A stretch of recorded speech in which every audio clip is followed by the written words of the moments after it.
Bonjour à tous, je viens en complément de l'équipe qui est présente avec vous sur place pour vous apporter un décryptage réglementaire et normatif avec une actualité 2016 et 2017 qui est et qui sera relativement riche pour votre activité.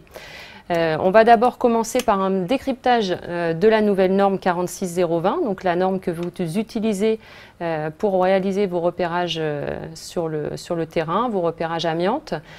Cette norme, dans sa version de 2008, est révisée depuis maintenant un certain temps. Ça fait à peu près 2 ans qu'elle est en révision, donc on va enfin voir le bout de ces travaux de cette commission. Donc tout ce que je vais partager avec vous là au cours des différents échanges, c'est le projet que vous pouvez aller rechercher d'ailleurs. Sachez qu'il y a un site AFNOR qui s'appelle Norme Info, sur lequel vous pouvez aller chercher toute l'actualité normative concernant votre métier et d'autres métiers. Donc vous allez sur le site Norme Info, vous tapez la référence de la norme que vous recherchez et vous pouvez voir exactement à quel stade elle en est, si elle a des travaux de révision qui sont en cours ou pas. Là, en ce qui concerne la 46020, lors du temps de l'enquête publique, vous pouviez télécharger la version sur laquelle vous alliez pouvoir faire des commentaires. Donc là, il se trouve que maintenant l'enquête publique est terminée, donc vous ne pouvez plus télécharger, mais c'est un outil que vous pouvez utiliser par ailleurs sur toute autre évolution réglementaire. Donc attention, vigilance, ce qu'on partage aujourd'hui, c'est vraiment l'état du projet. Certainement qu'à l'issue du dépouillement de l'enquête publique et à sa parution, certaines choses risquent de changer un tout petit peu, mais dans tous les cas, on reviendra vers vous à ce moment-là pour pouvoir vous expliquer. On va parler ensemble des différentes thématiques. Je vais cibler les principaux points qui ont changé, qui ont évolué, et puis en essayant de mesurer avec vous l'impact que cela aura sur votre activité. Alors tout d'abord, le premier point concerne les matériaux et produits susceptibles de contenir de l'amiante. Donc là, on est sur un terme qui a longtemps été utilisé lorsque le Code de la santé publique a changé avec le décret 2011-629. On avait abandonné cette terminologie et cette terminologie va rester dans la nouvelle version de la norme parce qu'à un moment, entre le moment où on voit un matériau et le moment où on va conclure à la présence ou à l'absence d'amiante dans ce matériau, on va forcément passer par une phase où le matériau est susceptible de contenir de l'amiante. Donc on va conserver cette terminologie-là dans la nouvelle version de la norme. Donc je ne reviens pas sur la définition des matériaux et produits susceptibles de contenir de l'amiante. Par contre, il y a 3 précisions qui sont des petites notes qui ont été apportées, qui sont importantes et qui permettent de bien cibler exactement de quoi on parle. Donc il y a le premier point, c'est que comme vous avez de temps en temps, vous êtes confronté à la présence de poussière dans les différentes recherches que vous pouvez faire. Ce qu'il faut savoir, c'est que la contamination par des poussières d'amiante d'un matériau ne lui confère pas la qualification de matériau contenant de l'amiante. Je prends l'exemple d'un faux plafond en laine de verre qui est positionné en dessous d'une toiture en amiante ciment. Le fait que l'amiante ciment se délite et libère des poussières sur la fibre de verre ne va pas devenir un matériau contenant de l'amiante. Donc ça permet vraiment de bien préciser les choses et le périmètre attendu de votre intervention. Le deuxième point qui est très important, c'est la définition. On l'attendait depuis un petit moment. On parle tous de matériaux et produits. On ne sait pas forcément ce qui relève de chacun des termes. Donc là, on a enfin la définition. Alors un produit, c'est ce qu'on appelle quelque chose qui a été manufacturé, qui est standardisé et qui est mis en œuvre en l'état. Donc typiquement, quand on a par exemple des dalles de sol ou des dalles de faux plafond, on est sur un produit, donc ce qu'on appelle un produit, et donc on va avoir un matériau dont la composition est plutôt homogène, étant donné qu'il a été fabriqué en usine. Donc on va avoir quasiment à chaque fois la même composition et la même quantité d'amiante dans le matériau, dans le produit. Donc dans le matériau, lui à contrario, est réalisé in situ. il est mis en œuvre généralement au moment du chantier. Et donc, c'est plutôt la personne qui est sur place qui va faire un mélange entre de l'amiante en vrac, son matériau, et il va réaliser son mélange juste avant de mettre en œuvre ce matériau dans le bâtiment. Donc là, on est typiquement soit sur des enduits, sur des flocages, des peintures, des revêtements bitumineux, etc. Donc ça vous permet aussi de comprendre que ces matériaux sont très hétérogènes dans leur composition. Et que du coup, vous pouvez avoir une différence de composition d'un bout à l'autre du bâtiment. Voilà, typiquement, c'est en fin de journée ou en cours de journée, la personne qui a mis en œuvre le matériau n'avait plus d'amiante en vrac, il n'en a plus mis à un moment. Donc ça peut aussi expliquer une certaine hétérogénéité sur ce type de matériaux de par sa fabrication sur place. Alors, la notion de produit ou matériau, en fait, ce n'est pas vous qui allez la décider. On verra tout à l'heure, dans l'annexe A de la norme, chaque composant et partie de composant est identifié comme étant un matériau ou un produit. Donc vous, ça vous permet de réfléchir à la réception des résultats d'analyse du laboratoire potentiellement, ça peut vous aider dans la compréhension de vos résultats d'analyse en fonction du matériau ou du produit que vous aurez envoyé à l'analyse. Alors, sont notamment précisées comme obligation pour le donneur d'ordre, dans ce chapitre qui lui est dédié, des obligations de réalisation de la mission de l'opérateur de repérage en sécurité. Le donneur d'ordre doit lui permettre de réaliser sa mission en sécurité et pour ça, il va devoir lui donner les accès, lui faciliter les accès en mettant à sa disposition un accompagnateur, le cas échéant lui donner des moyens matériels, peut-être par la mise à disposition par exemple d'une nacelle, mais ça c'est des choses qui sont déjà couramment réalisées et que vous connaissez déjà. Un point de nouveauté important, impactant pour les maîtres d'ouvrage, c'est la notion de, pour le donneur d'ordre, de devoir vérifier l'adéquation entre le programme de travaux qu'il a remis à l'opérateur de repérage et le programme de repérage et le périmètre que celui-ci lui a donné en retour. Et là-dessus, le donneur d'ordre doit donner son avis.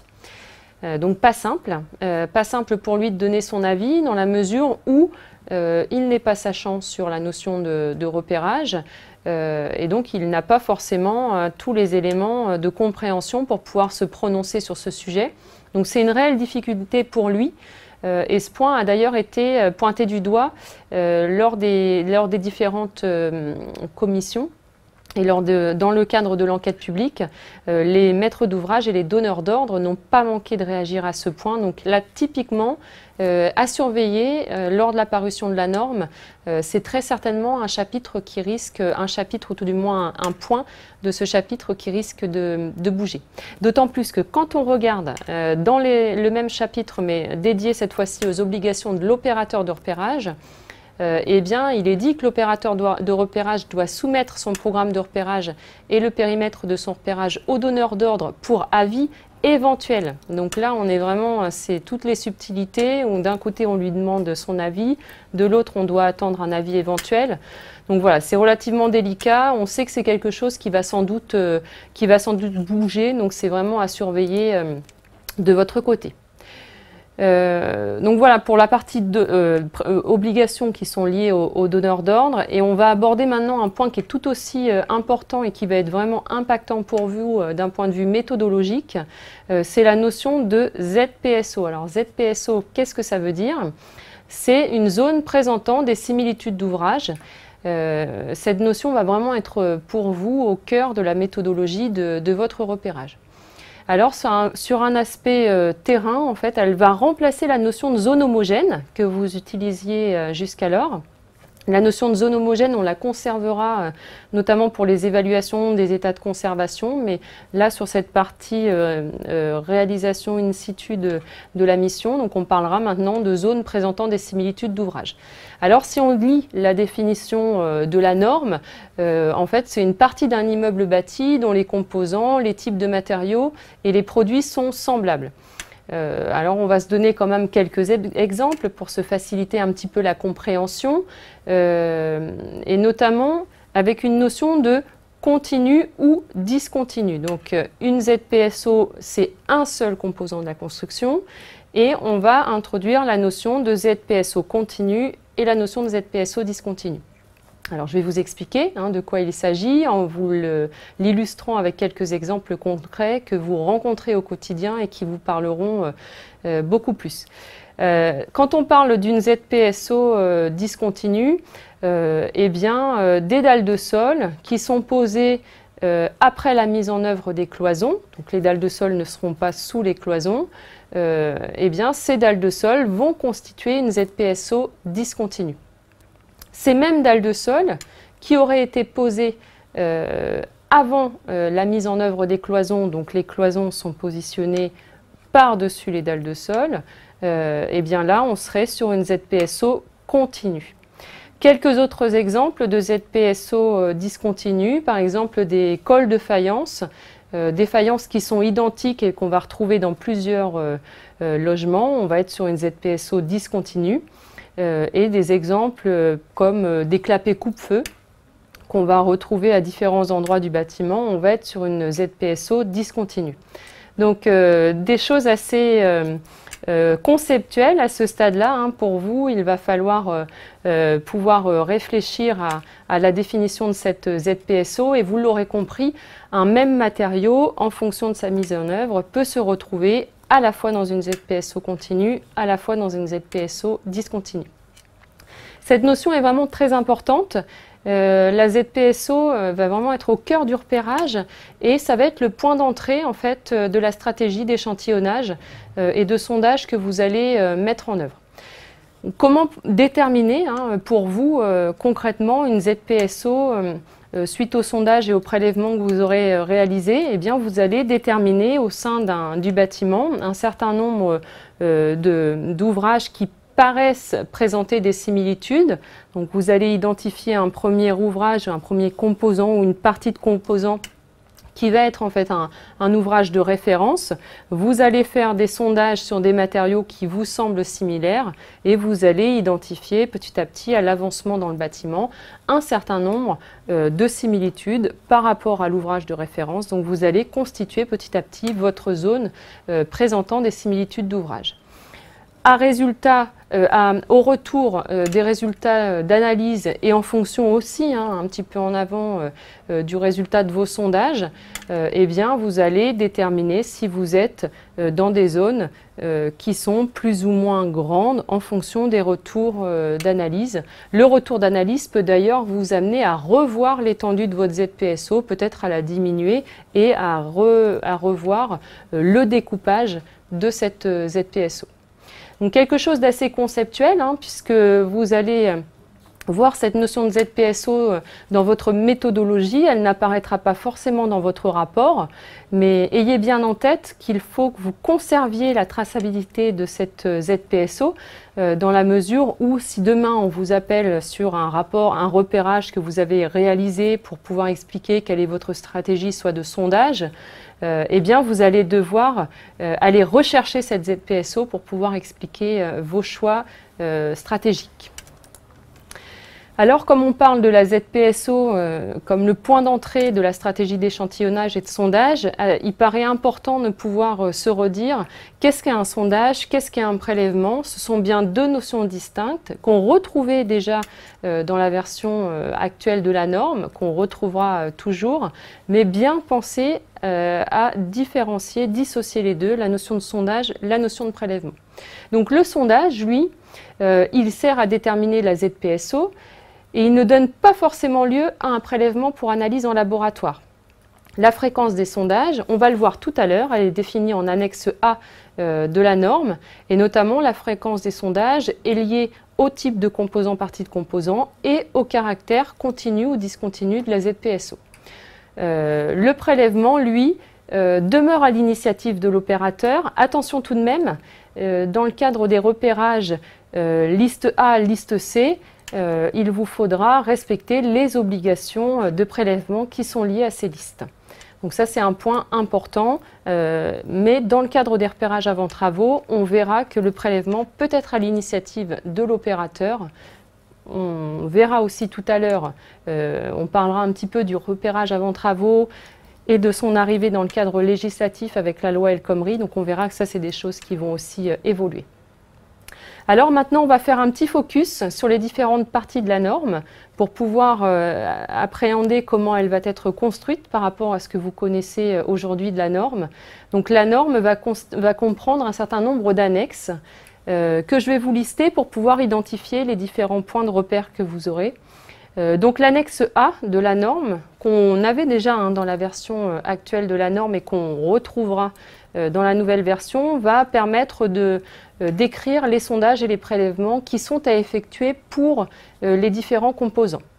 Cette annexe est normative et on attend une séparation, une annexe A1 pour la partie immeuble bâti et une annexe A2 pour les installations industrielles.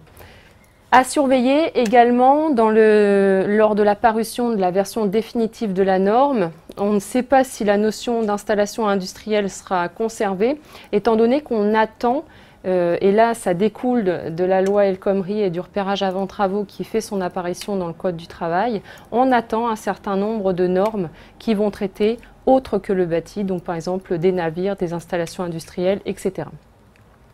Ensuite, l'annexe B que vous connaissez actuellement va être scindée en deux annexes, l'annexe B et l'annexe C. L'annexe B va traiter des investigations approfondies et l'annexe C va traiter des sondages, des prélèvements et des analyses.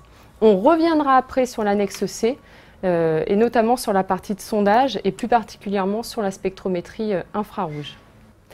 Alors, je vais quand même devancer une de vos questions sur le sujet en parlant d'avis du donneur d'ordre sur le programme de repérage et le périmètre.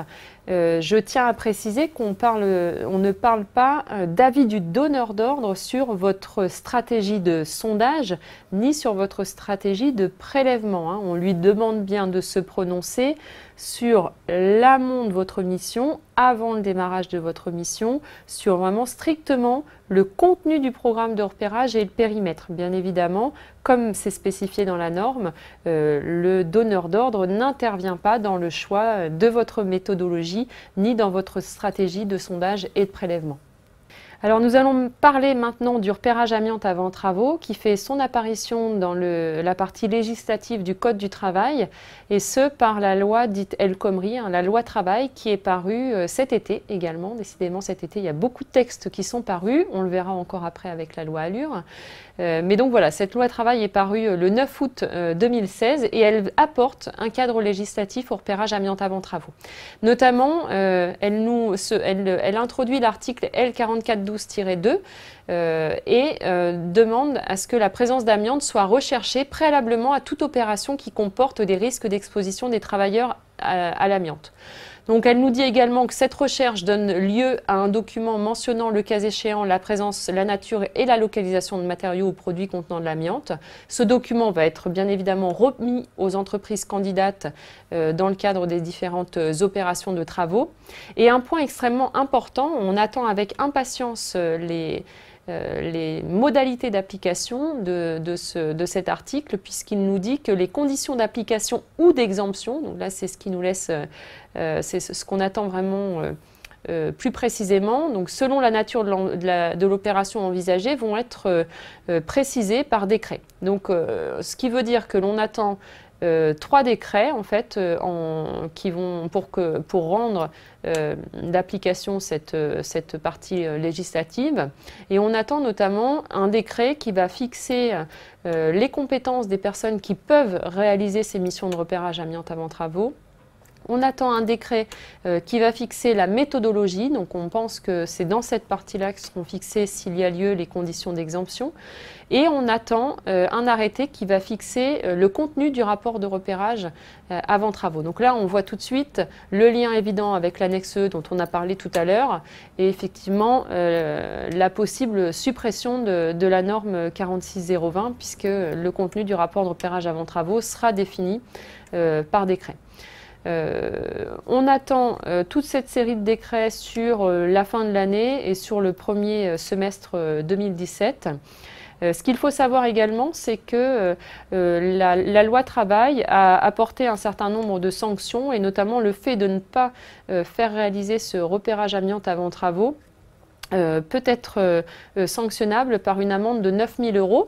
Alors la somme n'est pas si conséquente que ça, entre guillemets, mais nous, ce que l'on y voit, c'est que c'est une opportunité pour vous d'une ouverture de marché, et notamment sur des petits travaux qui jusqu'alors ne faisaient pas l'objet forcément de repérage avant travaux, parce que sur une échelle de risque, peut-être que c'était considéré comme étant moindre.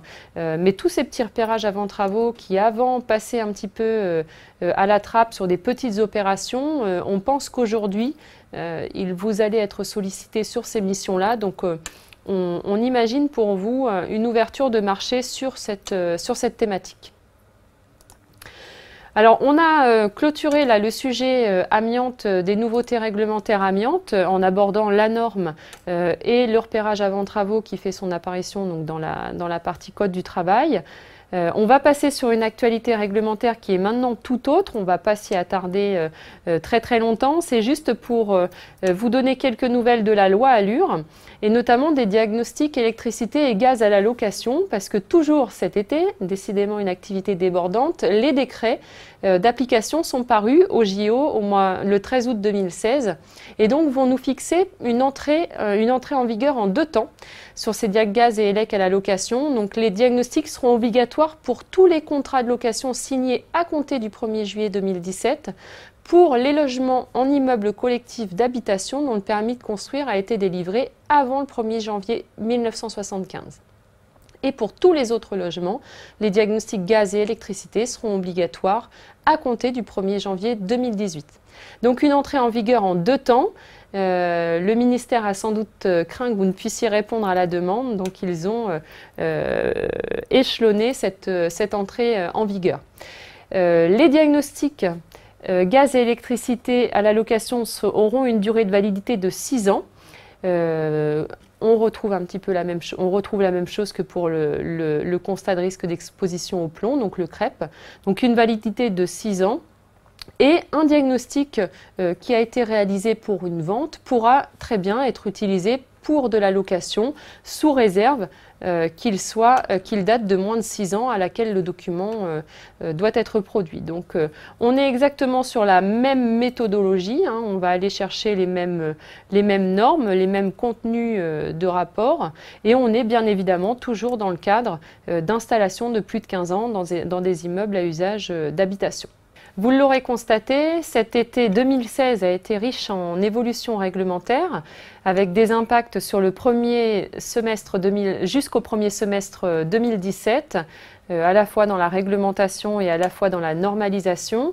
Je vous invite à suivre les différents décryptages que l'on vous apportera sur nos différents médias. Je vous remercie de votre attention et je vous souhaite un bon forum.